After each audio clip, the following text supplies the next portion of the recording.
बिस्मिल्लाहिर्रहमानिर्रहीम। अस्सलामुअलैकुम मेरे दोस्तों, मैं अपने चैनल प्रोफेसर तनवीर सादिक से आपसे मुखातब हूँ। आज मैं आपको एक माँ की रिक्कत अमेज़ कहानी सुनाना चाहता हूँ। चाइना में एक सूबा है सांगसी, सियान उसका कैपिटल है। वहाँ एक औरत रहती थी, ली जिंगजी। ली जिंगजी का मियाँ कहीं बाहर काम करता था और काफ़ी दिनों के बाद घर लौटता था। वो अपने बेटे के साथ अकेली वहाँ रहती थी। सुबह जब काम पे जाना होता, बेटे का हाथ पकड़ती तो उसे किंडरगार्टन में दाखिल करा देती। बेटा टॉडलर था। टॉडल या टॉडलर वो होता है जो लड़खड़ा के चलता है, पूरी तरह चल नहीं सकता। ये उस उम्र के बच्चों को टॉडलर कहते हैं।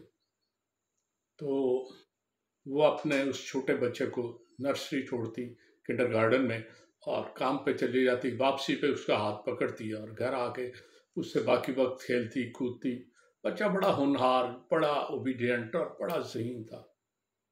एक दिन वो घर वापस आ रही थी। उस ये अक्टूबर 1988 का वाक़या है। घर आ रही थी तो बच्चे को प्यास लगी। वो एक होटल में गई, वहाँ से पानी लिया और जब पलटी तो बेटा गायब था।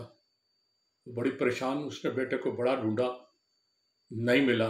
उसने अपने मियाँ को टेलीग्राम भेजी कि फ़ौरन आ जाओ। वो आ गया। दोनों मिलकर ढूंढते रहे, पुलिस को इतला दी। फिर तंग आके उन्होंने एक एक जगह जाके उसे ढूंढा। 1 लाख से ज़्यादा इश्तहारात छपवा के उन्होंने बस के अड्डे और ट्रेन स्टेशन पे बांटे। रेडियो पे इश्तहार दिया, अखबार में इश्तहार दिया, लेकिन बच्चा नहीं मिलना था, नहीं मिला। उन दिनों जो चाइना की 1979 की पॉलिसी है वो नाफिज थी, जिसके तहत कोई भी जोड़ा जो है ना, एक बच्चे से ज़्यादा पैदा नहीं कर सकता था। जो देहात थे उनमें थोड़ी सी छूट थी कि देहात में अगर किसी का पहला बच्चा बेटी पैदा हो तो वो दूसरा बच्चा पैदा कर सकते हैं।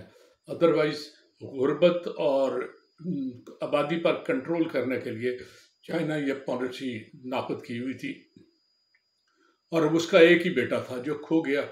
उसे समझ नहीं आती थी क्या करे। वो रातों को उठ के उसे लगता था जैसे मामा मामा पुकार रहा है, वो शोर मचाती।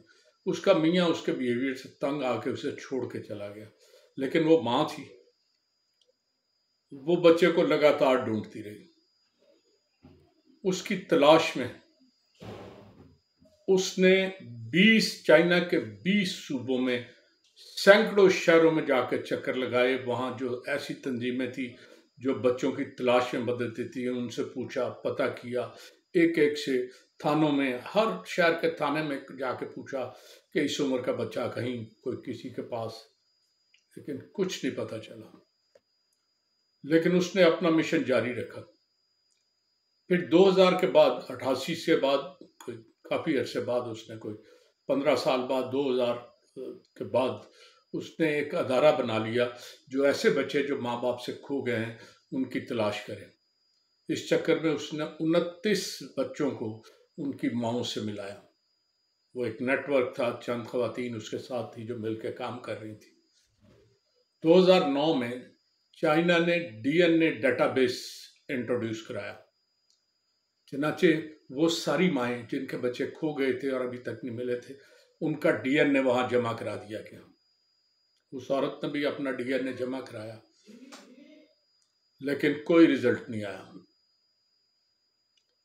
10 मई 2020 की बात है, उसे एक फोन आया कि सिंधु में एक नौजवान है जिसका डीएनए तुमसे मिल रहा है, तो तुम फौरन आओ।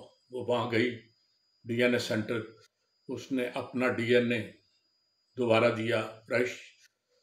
उस बच्चे का, जिसका नौजवान का कहा गया था, उसका डीएनए लिया गया। फिर इसके पास तस्वीरें थी बचपन की। वो तस्वीरों का मिला के उसके जवानी को बचपन में कन्वर्ट, या इधर बचपन को जवानी में कन्वर्ट करके उन्होंने देखा। और 18 मई 2020 को उन्होंने डिक्लेयर किया कि ये दोनों माँ बेटा हैं और वो औरत का हकीकी बेटा है। चनाचे 32 साल की लगातार मेहनत के बाद वो अपना बेटा हासिल कर लिया। उसका बेटा जो था ना, उस वक़्त जवान हो चुका था। 32 साल बाद उसकी उम्र 34 साल होगी, 35 बल्कि।